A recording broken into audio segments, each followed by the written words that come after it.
Aleluya. Alabado sea Dios. Alabado sea Dios. Aleluya. Es de Nuevo Testamento 2 esta mañana otra vez. Y estamos en el libro de Hebreos. Vamos a continuar adelante. Vamos a ver el libro de Hebreos y vamos a alabar a Dios y vamos a ver dónde empieza. Hablamos acerca que Pablo, que se supone que escribió esto, o otros que hayan escrito este libro, no empieza como los escritos normales de Pablo, el Pablo, apóstol de Jesucristo.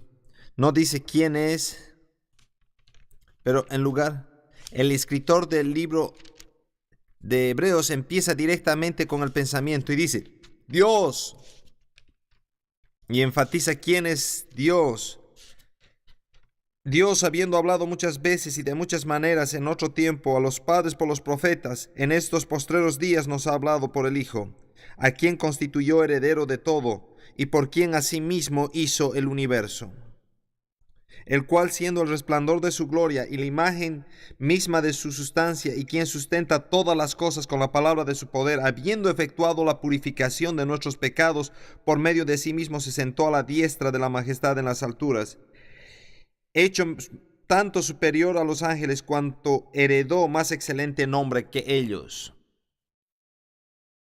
Esos 4 primeros versos nos dan el contenido de todo el libro y su tema en este libro, y hemos hablado en nuestra anterior sesión, es que Jesucristo y lo que Él hizo por nosotros y los cambios que Él trajo al sistema de la ley es mejor que todo lo que hemos tenido antes. Y no hay ninguna razón para ningún hebreo que sea cristiano que retorne a la ley, al Antiguo Testamento, que regrese a los ritos, pero dice, sin embargo, Dios, que en el tiempo pasado nos ha hablado de distintas maneras, nos ha hablado por los profetas y nos ha hablado de diferentes maneras, pero en estos últimos tiempos nos ha hablado por medio de su Hijo. Y enfatiza todo esto y empieza a definir un poco quién es el Hijo, a quién constituyó heredero de todas las cosas. Y la palabra Él está en control de todo. Él ha hecho todo el mundo. Es la imagen expresa de Dios.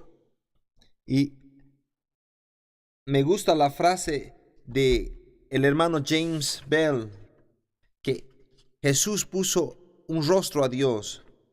Entonces vimos quién era Dios. Y dice, siendo la imagen misma de su sustancia, quien sustenta todas las cosas con la palabra de su poder. Dice,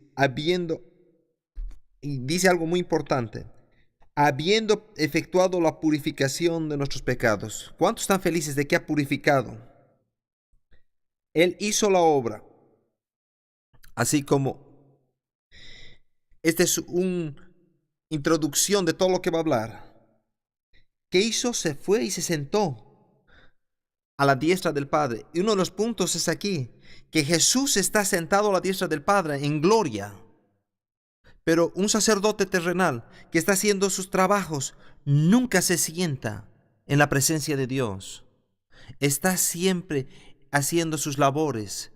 Está haciendo más para satisfacer a Dios. Está haciendo algo para decirle, Dios, estoy aquí. Yo quiero hacer lo que tú quieres. Esa es la labor sacerdotal, todo el ritual. Y Él está haciendo todo el ritual, satisfaciendo a Dios por la ley. Entonces Jesús está sentado. ¿Por qué? Porque ha terminado. Ha acabado su obra. Y la obra está completa. Oh, es un lugar bueno para decir aleluya. porque estamos animados. Pero el tema es, no regresen a los ritos, no regresen a la ley. Piensen en cómo pensaban estos cristianos hebreos. Ellos se habían convertido de su fe judía al cristianismo. Ellos habían aceptado a Jesucristo como Salvador. Y mamá y papá y toda la familia y los amigos que no lo aceptaron a Jesús como Salvador, le están diciendo: tonto, ¿qué has hecho? Tenemos siglos de tradición que nos dicen que este es el camino para ir a Dios. Y hay siglos de tradición detrás de nosotros, que tenemos que servir a Dios a través de los ritos y de la ley. ¿Cómo piensas que vas a ir a Dios por este individuo que no sabemos de dónde ha venido, este Jesús? Entonces, ven qué reflexión ellos tienen, que es algo necio hacer esto. Por eso tiene persecución, va a haber crítica, van a ser echados fuera de la familia. Ya no puedes sentarte a la mesa, no puedes venir al rito. Si no vas a honrar al Señor tu Dios, entonces no te vas a sentar aquí en la Pascua, porque ya no, todas las cosas por las cuales has entendido desde la niñez y ahora son quitadas de tu vida. Entonces estos cristianos hebreos dicen: no sé si esto vale la pena, dejar todo esto. Y la pregunta que ellos tienen: ¿quiero regresar al judaísmo? ¿Quiero regresar a mi fe judía? ¿O me quedo aquí en la fe cristiana? Y toda esta epístola está diseñada por el escritor para decir: no regreses, no regreses. Mantente aquí, porque Jesús ha terminado la obra y ha hecho todo lo que tenía que hacer. Y les ha probado una y otra vez que Jesús es mejor que todas estas cosas que teníamos aquí. Empieza comparando con los ángeles en este primer capítulo y también en el segundo capítulo. Lo que quiero que hagamos es que continuemos a lo largo de todo el libro, así que por favor veamos en nuestras Biblias. En el verso 5, porque ¿a cuál de los ángeles dijo jamás: mi hijo eres tú, yo te engendré hoy?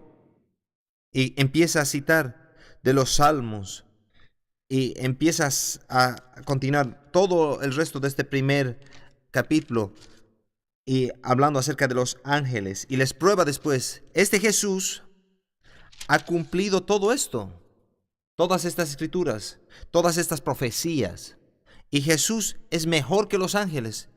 Verso 13, pues ¿a cuál de los ángeles dijo jamás: siéntate a mi diestra hasta que ponga tus enemigos por estrado de tus pies? Los ángeles no se sientan al lado del Padre. Entonces, esta escritura puede solo ser cumplida por alguien que es mayor que los ángeles. Verso 14 dice: ¿no son todos espíritus ministradores enviados para servicio a favor de los que serán herederos de la salvación? Nos da una definición de los ángeles. Y luego, en el capítulo 2, verso 1, por tanto, mientras sabemos esto, es necesario que con más diligencia atendamos a las cosas que hemos oído, no sea que nos deslicemos. Porque si la palabra dicha por los medios de los ángeles fue firme y toda transgresión y desobediencia recibió justa retribución, ¿cómo escaparemos nosotros si descuidamos una salvación tan grande? La palabra del Antiguo Testamento, ¿cómo vino? Vino traída por ángeles. Aún la palabra de los profetas muy a menudo era traída por ángeles. Dice, si esa palabra que recibimos traída por ángeles era firme, ¿cuánto más importante es esta salvación para que nosotros nos mantengamos firmes en ella? Entonces, tenemos algo de alguien que es más grande que los ángeles y es más importante. Y fíjese lo que dice aquí: por tanto es necesario que con más diligencia atendamos a las cosas que hemos oído, no sea que nos deslicemos. Otra traducción dice que nos resbalemos. No se trata de alguien que dice: oh, ya me he cansado de esto y me voy. No vemos esto muy a menudo. Esto sucede porque estas personas ya han empezado a deslizarse poco a poco. Y aquí el cuadro que pinta estas palabras es de un barco atado al muelle, pero no está atado firmemente, y por el vaivén de las olas, por la brisa que mueve la nave y empieza a moverse y empieza a soltarse la cuerda, mientras el barco otra vez da contra el muelle y el barco empieza a deslizarse del lugar donde estaba. Entonces dice, con cuánta más diligencia debemos atender a las cosas para que no nos deslicemos y nos deslicemos de aquello que creemos. Eso es lo que sucede con la gente. Eso es lo que hace de este libro algo tan aplicable a nosotros como cristianos, no solo a los cristianos hebreos. No hay nada más importante en este mundo que mantener nuestra fe. No hay nada que el mundo tenga que ofrecernos que sea más importante que esto. Y eso dice este escritor. Y al hacer esto, la parte doctrinal de los primeros 10 capítulos nos da tanta información de lo que hizo Jesús. Y este libro se convierte en uno de los libros más importantes doctrinalmente. Entonces los padres de la iglesia no estaban seguros y que decían, bueno, es tan bueno este libro que tenemos que incluirlo. Sigamos adelante en este pensamiento. Entonces hay otra palabra que quiero predicar en el verso 3. ¿Cómo escaparemos nosotros si descuidamos una salvación tan grande? No dice si rechazamos, dice si descuidamos. Aquí nos da otra vez la idea de ese bote deslizándose. No es un rechazo, no es un rechazo en un evento, es un descuidar la salvación. ¿Alguna vez has visto a alguien que ha sido salvo y no ha permanecido y ha empezado a descuidar de lo que tenía? No era que se dieron la vuelta inmediatamente, sino que empezaron a descuidar. Desafortunadamente, hay mucha gente que está en la gente que creo están descuidando su salvación. No es que dan la espalda al Señor. Sí, creen en Jesús, creen en Dios, alabado sea Dios, dicen. Sí, hasta aún pongo mi diezmo en el ofrendero. ¿A quién les has compartido de Cristo? Oh, ayer hemos hablado con mi esposa. Están descuidando su salvación que está en ellos y descuidan el proceso en sus vidas. Entonces dice que tenemos que prestar más atención. Mientras continuamos con este proceso en el capítulo 2, que los ángeles están sujetos a Jesucristo y que Jesús nos ha traído a la gloria y ha traído hijos a la gloria, nos llama hermanos en Cristo y nos trae en esta relación más personalmente. Veamos al principio del capítulo 3. Dice: por tanto, hermanos santos, participantes del llamamiento celestial, considerad al apóstol y sumo sacerdote de nuestra profesión, Cristo Jesús. Dice que ahora que saben esto, consideremos algo. Y usa una palabra ahí, considerad, que en el lenguaje original dice que nos concentremos, que veamos de una manera muy detallada. A veces tenemos en nuestro idioma de la palabra considerar algo, es como darle un vistazo. Ya lo he considerado. Ya lo he visto. Sí, ya lo he visto. Y he decidido no hacerlo. Pero esta palabra en griego dice que miremos con cuidado, de una manera muy cercana. Dice, consideremos esto muy cercanamente. Considerad al apóstol. Entonces hay una nueva palabra que está siendo usada. Y sumo sacerdote. Nos ha introducido dos conceptos apóstol y sumo sacerdote de nuestra profesión, Cristo Jesús. Entonces se refiere a Jesús como un apóstol y le da el título. Y no solo es un sumo sacerdote, es el sumo sacerdote. Porque Jesús no está en la tribu de Leví, ni es hijo de Aarón, donde viene la familia de los sumos sacerdotes. Esto funciona. Entonces, Él nos va a indicar que Jesucristo es sumo sacerdote no bajo el linaje de Aarón, sino bajo la orden de Melquisedec. Esa es una figura un poco no muy clara, pero Él era sacerdote mucho antes que venga la ley. Y este es el tema que está haciendo. Jesús era sacerdote antes que naciera Aarón. Él tiene esas características sumos sacerdotales.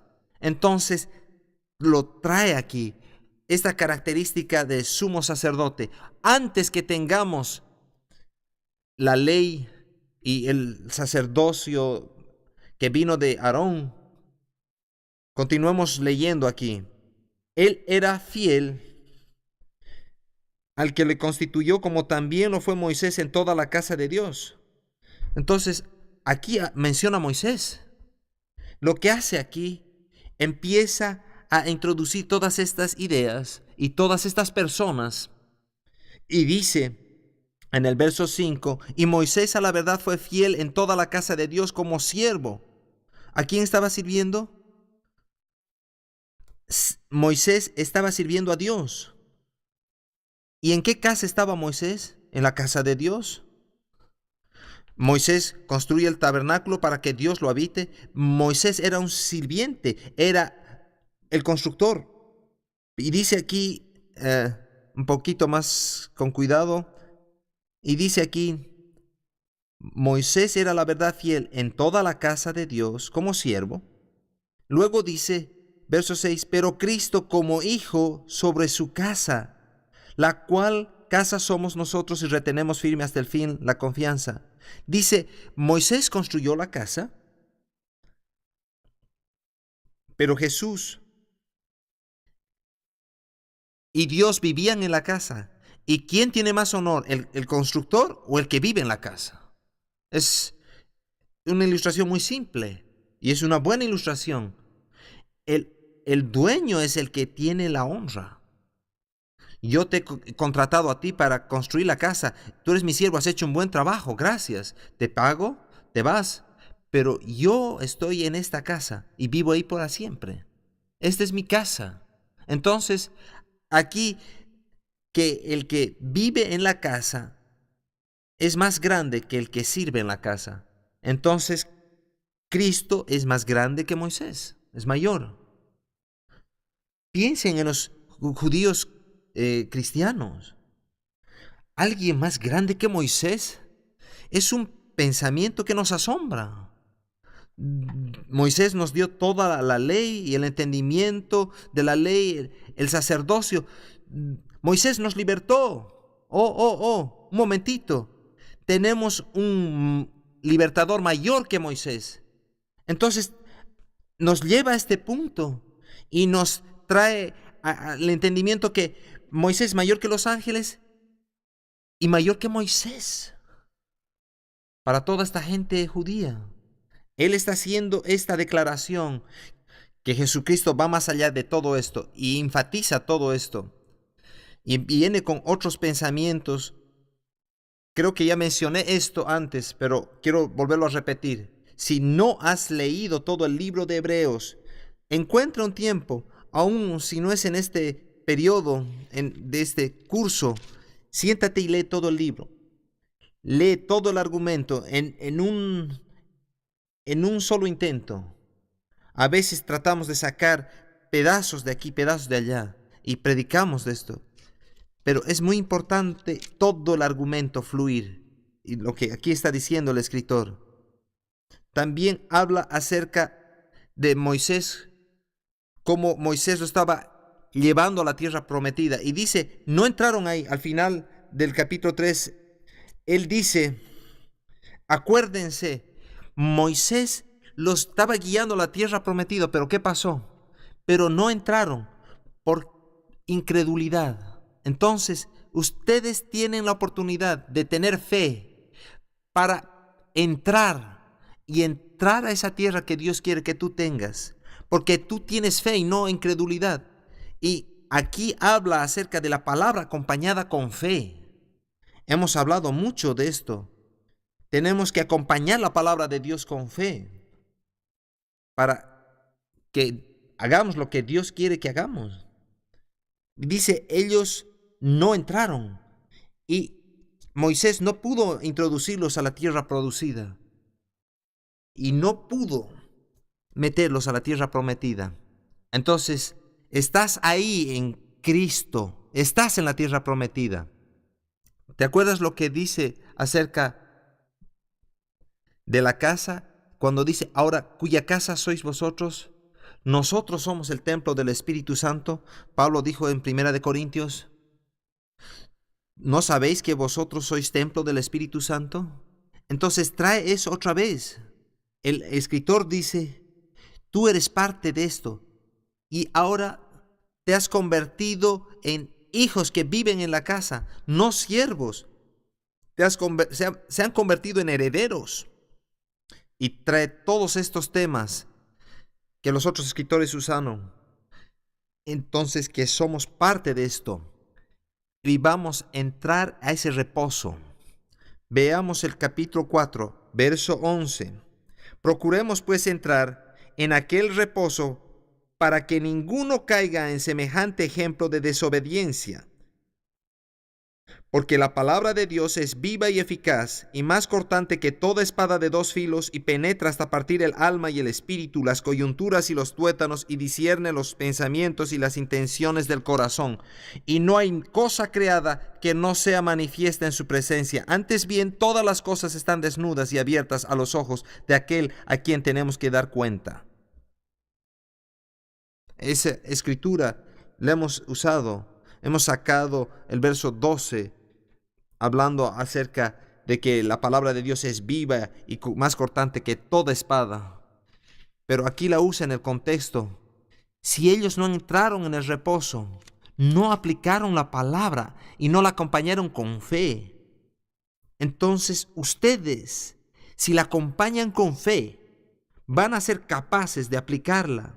Porque dice, la palabra es tan valiosa para ustedes, es viva, está con vida. Esa palabra que está con viva, esa palabra dice que es viva, es activa.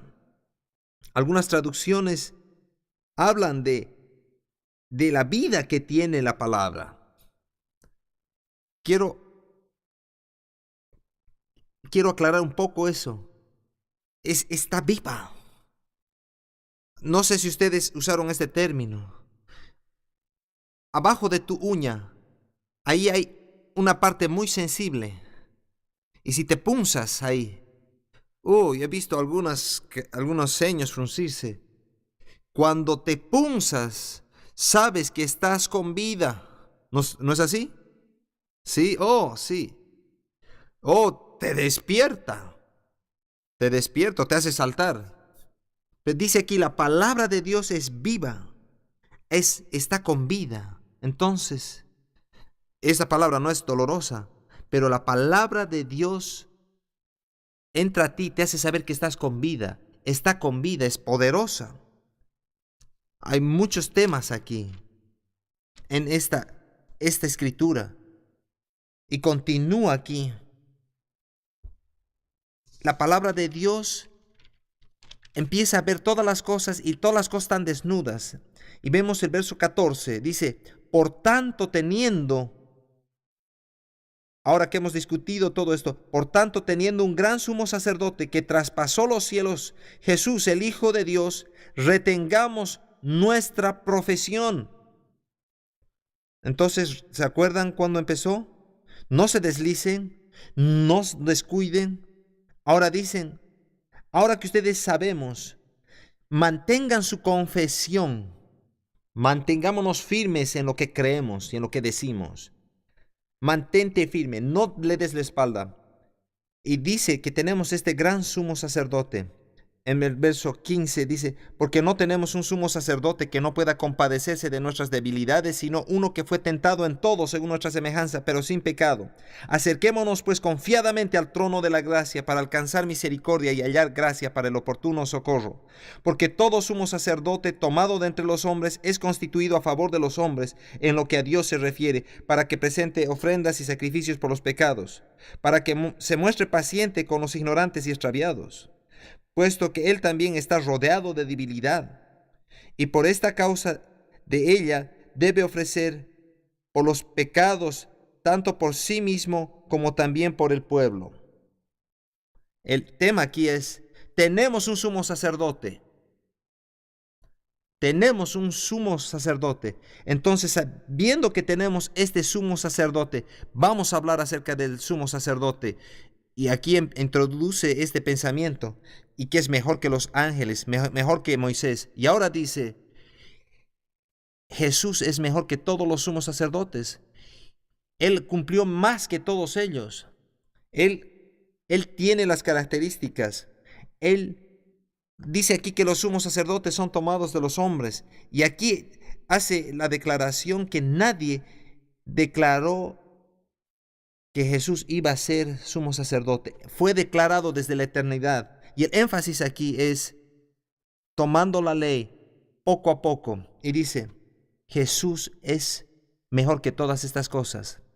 Él hizo un mejor sacrificio y trae el tema que aún Jesús se iba a sacrificar él mismo, para él mismo, en la cruz, aunque él no tenía pecado.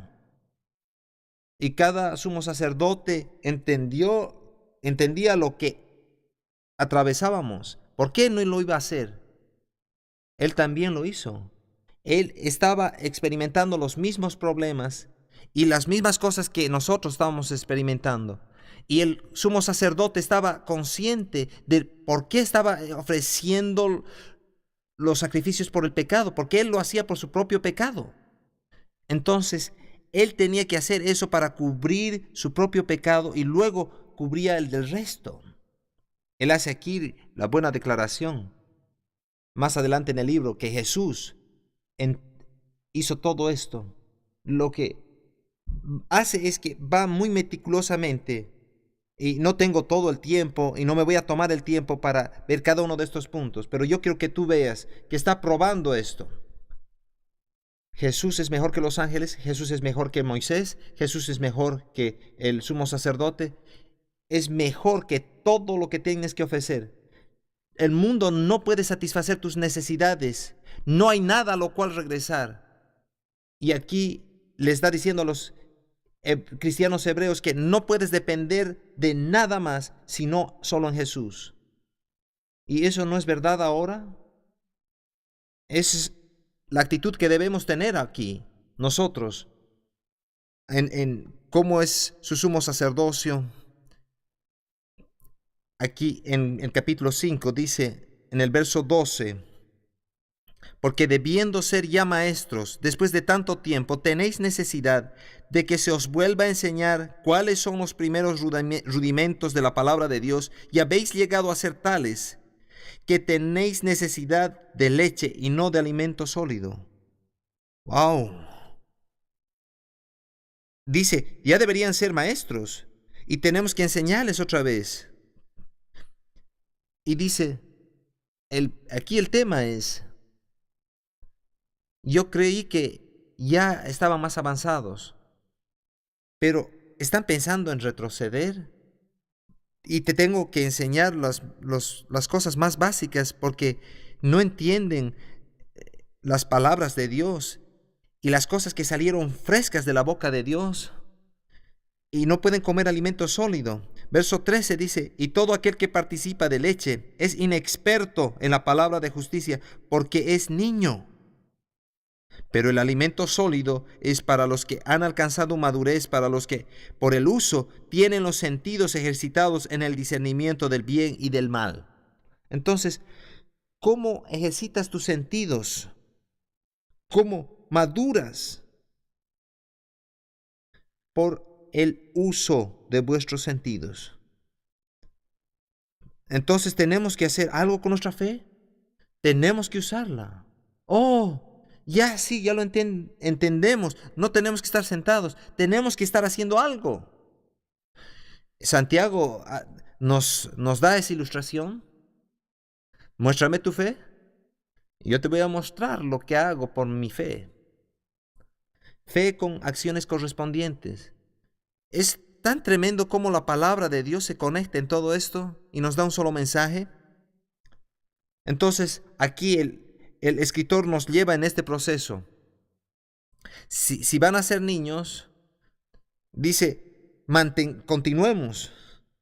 Dice, por tanto, dejando ya los rudimentos de la doctrina de Cristo, vamos adelante a la perfección. Entonces, no vamos a discutir más lo que es elemental. Y aquí lista, no echando otra vez el fundamento de arrepentimiento, de obras muertas, de la fe en Dios, de la doctrina de bautismos, de la imposición de manos, de la resurrección de los muertos y del juicio eterno. Dice, esos son las cosas elementales. Vamos adelante. ¿Por qué no estudiamos la palabra de Dios?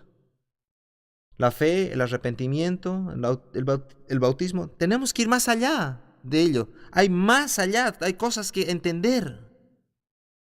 Y ya hemos dedicado mucho tiempo. Aquí me voy a poner en mi caja de opinión.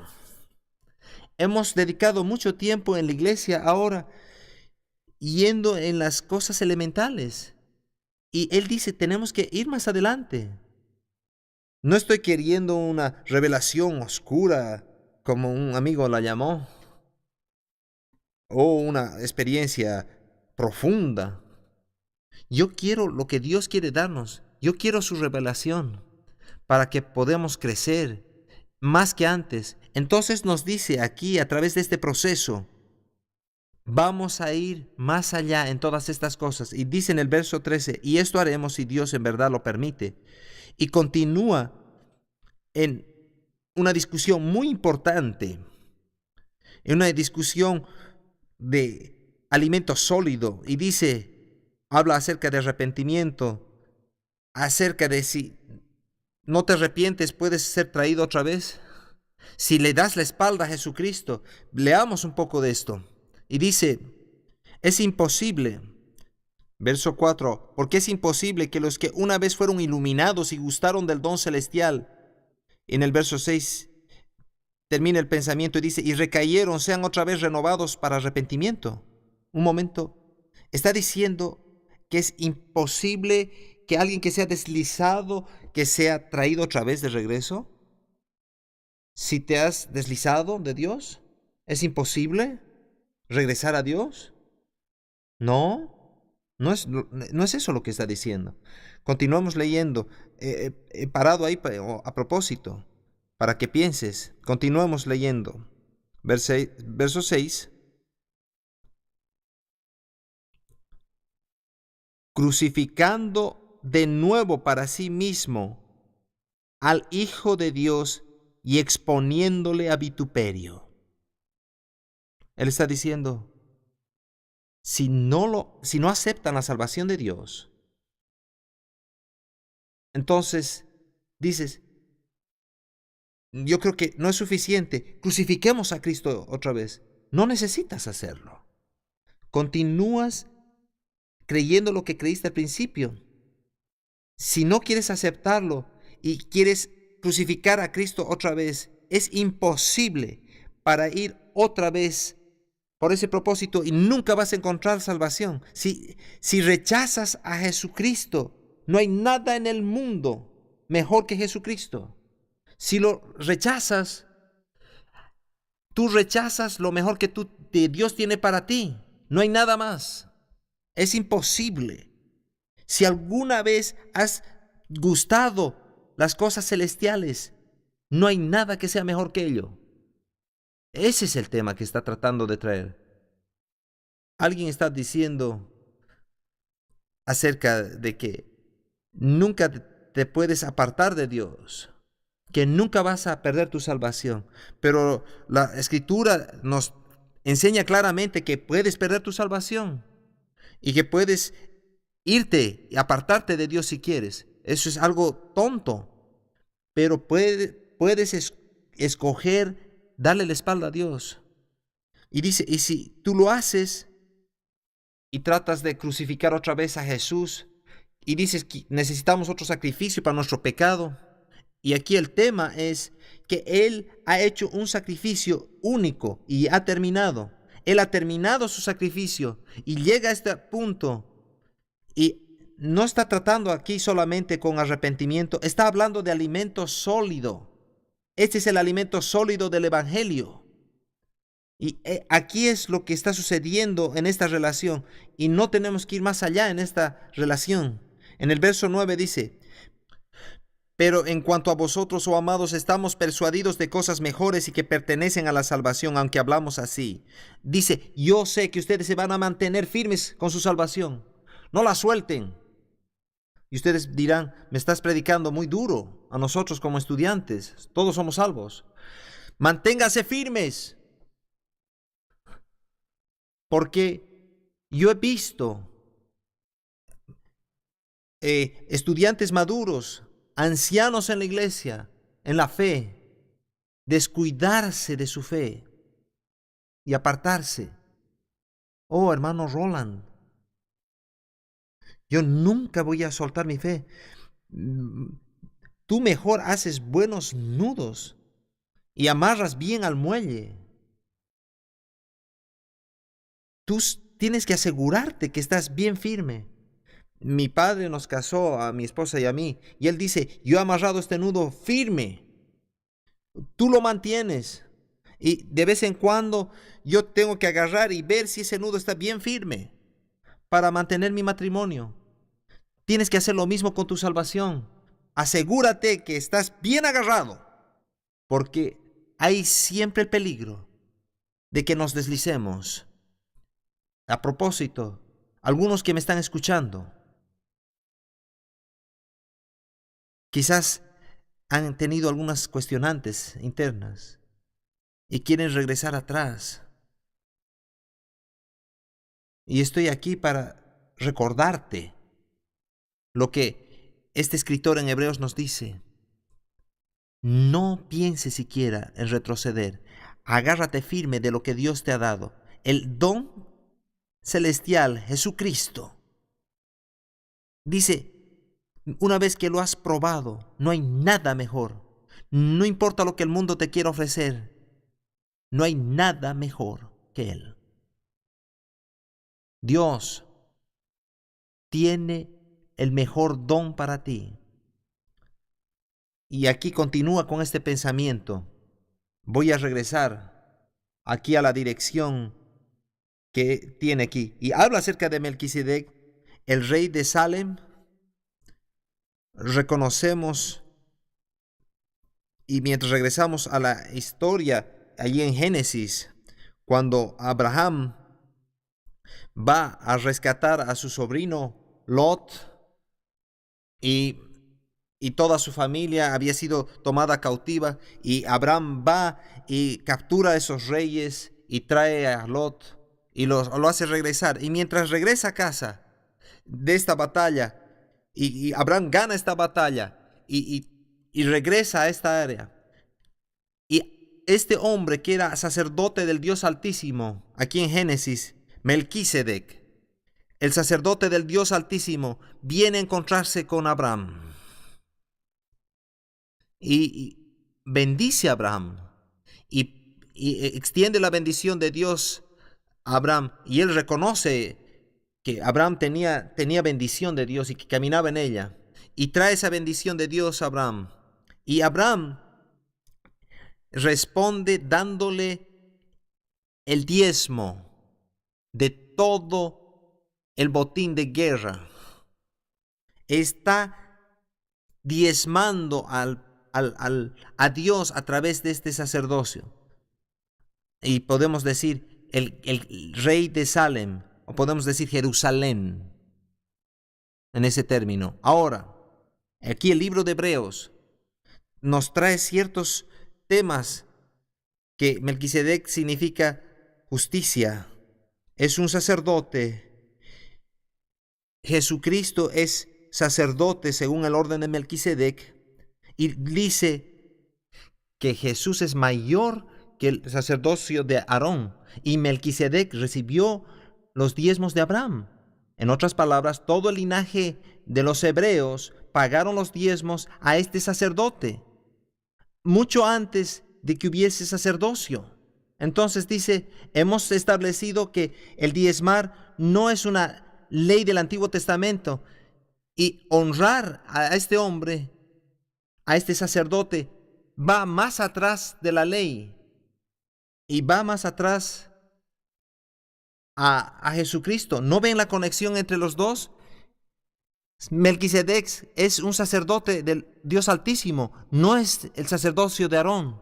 Y dice luego, Jesús es un sacerdote para siempre, según el orden de Melquisedec. Entonces, su sacerdocio no es de corto tiempo, es para siempre. Y cuando continúa en los capítulos 8 y 9, describe el sacrificio de Jesús, cómo Jesús completó el sacrificio, hizo todo lo necesario para completar el sacrificio, y luego se sentó a la diestra de la majestad en Dios y introdujo su sangre en el tabernáculo celestial.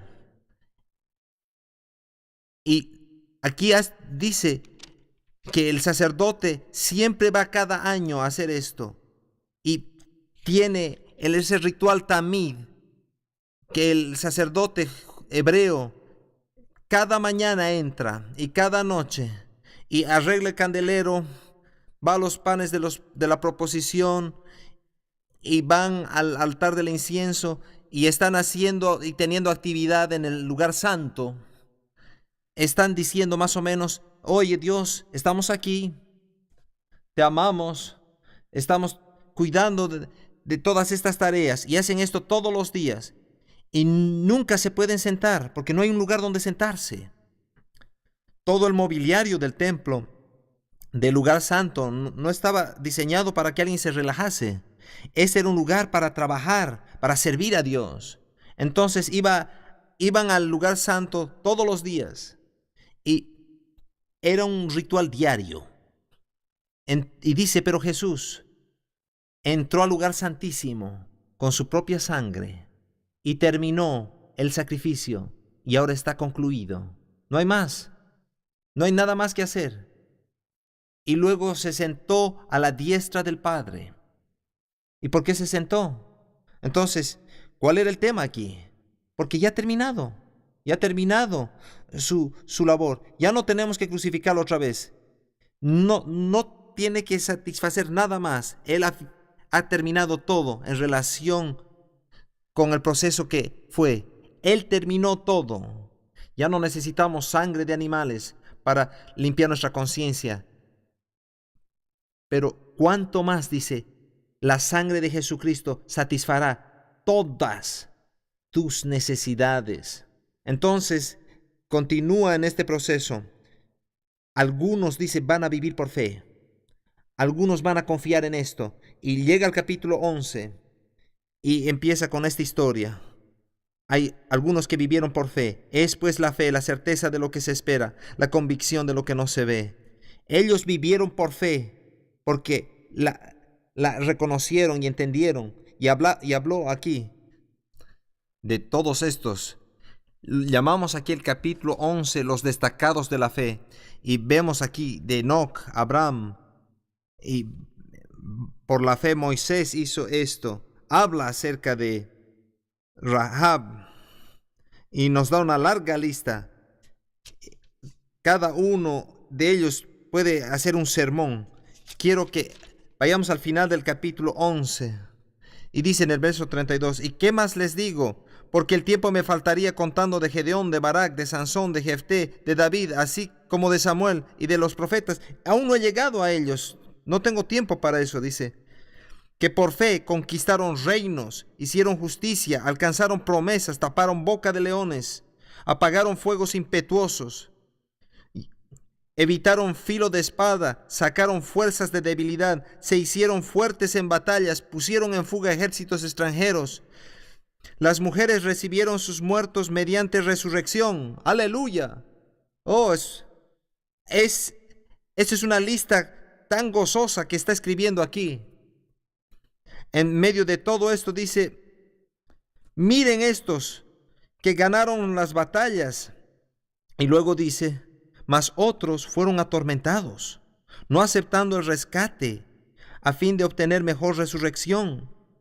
Otros experimentaron vituperios y azotes, y más de eso, prisiones y cárceles. Fueron apedreados, aserrados, puestos a prueba, muertos a filo de espada. Anduvieron de aquí para allá cubiertos de pieles de ovejas y de cabras, pobres, angustiados, maltratados, de los cuales el mundo no era digno.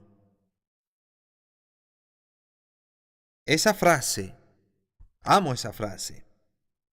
El mundo no era digno, y el mundo no es digno de lo mejor que tú tienes, pero no es la razón por la que tú lo das.